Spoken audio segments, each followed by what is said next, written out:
When we think about August 6th, 1945, we often picture that flash of light, the mushroom cloud, and we kind of think the story ends there. But in so many ways, that's really just the beginning of a tragedy that would unfold over days and months and even decades. This is the story of what came next. I want you to try and imagine this for a second, a light so incredibly bright that it feels like you're staring right into the sun, even if you're miles away. For those who survived the initial blast, this was the first sensation, a silent, blinding flash that just erased the world they knew. 70,000. Just let that number sink in for a moment. That's the best estimate we have for how many people were killed in an instant. In the fraction of a second it took for that bomb to detonate, tens of thousands of lives were just gone. And this was nothing like a conventional explosion. We're talking about a fireball, right? One that was hotter than the surface of the sun, reaching 4,000 degrees Celsius. It didn't just destroy things, it literally vaporized people, leaving only these haunting outlines burned onto walls and pavement. They came to be known as nuclear shadows. So that initial flash, that was just the very first moment. In the minutes that followed, the city descended into a catastrophe that's almost impossible to comprehend. Almost immediately, the city just became this vision of hell on earth. The blast wave set all the wooden buildings on fire, creating this massive, unstoppable firestorm. And then, this bizarre, black, sticky rain started to fall. It was radioactive ash, and it burned the skin of anyone it touched.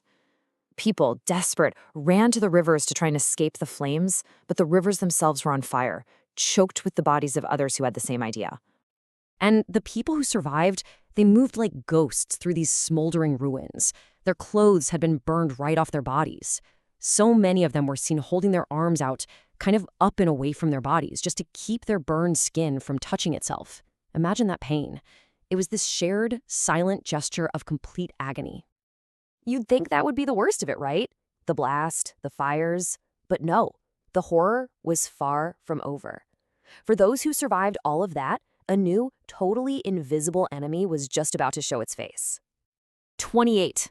That's it. Out of 300 doctors in Hiroshima, only 28 were left alive and able to help. Just think about that. The entire medical system was gone, right when thousands upon thousands of people needed it most. There was basically no one left to help. And then something really strange started happening. Survivors, people who seemed to have only minor injuries, they started dying. They were dying from this terrifying new illness that nobody could explain. People on the ground started calling it the atomic bomb plague. And for the few doctors left, it was a complete and utter medical mystery. And the way this disease progressed just created this wave of dread. First, it started with symptoms they mistook for something like dysentery. Then, just a couple of days later, these strange, painless purple spots would appear on their skin. Then, maybe a week or two after that, their hair would just suddenly start falling out in clumps. The doctors realized very quickly, if you showed any of these signs, it was a death sentence. There was nothing they could do. So the doctors were just at a total loss. What was this invisible killer? Well, what they were witnessing, for the first time ever on such a massive scale, was the effect of acute radiation sickness. It's an invisible killer that attacks the body from the inside out. And this was a horrifying new discovery. A new kind of weapon had unleashed a terrifying new way to die. So, if you somehow survived the blast, the fires, and this mysterious illness, you might think your ordeal is over. But it wasn't. The suffering was about to take on new forms, ones that would last a lifetime. The survivors eventually got a name, Hibakusha. It literally translates to explosion-affected people. And for them, surviving that day in August was really just the first chapter in a long, incredibly painful story. Because the bomb left this echo that would reverberate for generations. Years and even decades later, cancer rates among the Hibakusha just skyrocketed. For people who were close to the hypocenter, their risk of getting leukemia went up by as much as 50 times.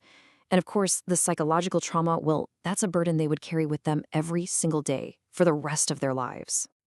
And as if all the physical suffering wasn't enough, the Hibakusha faced this brutal social stigma. They were often treated like outcasts. People were afraid of them. They were denied jobs because they got tired so easily. They struggled to get married because of fears of genetic defects. And to make it all worse, the American occupation forces imposed a media blackout, so their stories were completely silenced.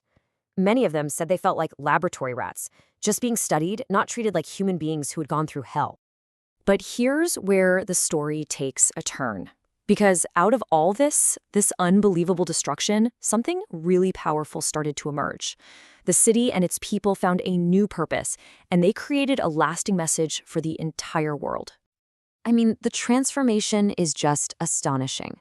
You look at Hiroshima in 1945, it's a field of ashes, a place defined by absolute terror. And then you look at it today. It's become a global symbol for peace, a center for nuclear disarmament. It rebuilt itself to become a powerful warning to all of humanity. And this was a very conscious choice. Instead of just trying to erase the memory and build over it, they decided to honor it. At the very spot where the bomb went off, the Hippo Center, they didn't put up skyscrapers or new business district. No, they built the Peace Memorial Park. And they left the skeletal frame of the A-bomb dome standing, as this permanent, silent witness to what happened. The central memorial there holds the names of every known victim, and the inscription, "It's not about blame, it's not about revenge, it's a promise to all of us." It reads, "Let all the souls here rest in peace, for we shall not repeat the evil." What a powerful promise, right? We shall not repeat the evil. And yet, this number, 22,000, that's the rough number of nuclear weapons that still exist in the world today. So decades after Hiroshima, the potential for that same evil hasn't gone away. In fact, it's multiplied. And that leaves all of us with a final, really sobering question. Hiroshima stands as this incredible testament, right? It shows us humanity's capacity for total destruction, but also our incredible resilience and our search for peace. But when you look at the world today, you have to ask yourself, has the world truly, really learned its lesson?